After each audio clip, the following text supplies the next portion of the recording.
ప్రియులారా, మన ప్రభు అయిన యేసుక్రీస్తు నామంలో మీకు శుభోదయం. ఆయనను గూర్చి అనుదిన ఆత్మీయ ఆహారం ఫిబ్రవరి 10. నేటి మన ధ్యాన లేఖనం అపోస్తలుల కార్యములు 13వ అధ్యాయం 48వ వచనం.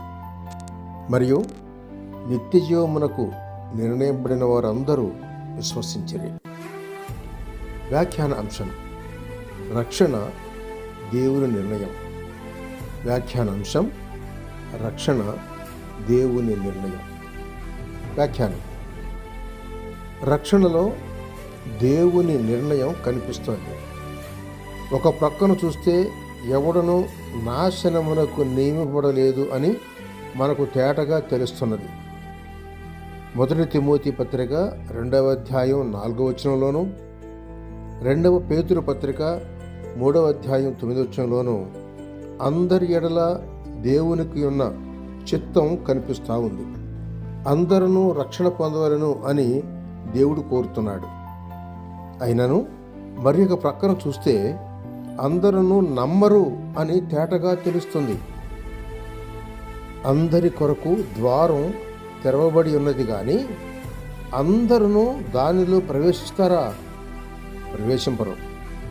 క్రీస్తు తీర్పు తీర్చుటకు వచ్చినప్పుడు కుడితట్టులో అనేకులు నిలుస్తారు, కానీ అందరూ కుడితట్టును నిలుస్తారా? ఎడం ప్రక్కన నిలిచేవారు లేరా? పొలంలో గోధుమల మధ్య గురుగులు కూడా ఉండలేదా?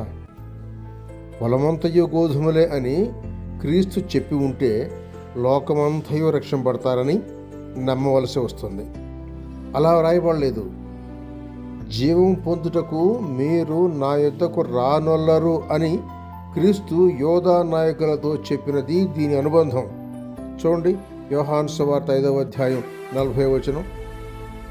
కావున ప్రతి గుంపులో పైన చెప్పినట్లు నిత్య జీవమునకు నిర్ణయింపబడిన వారు కలరు. వారు దొరుకునట్లు సువార్త అందరికీ ప్రకటింపబడాలి.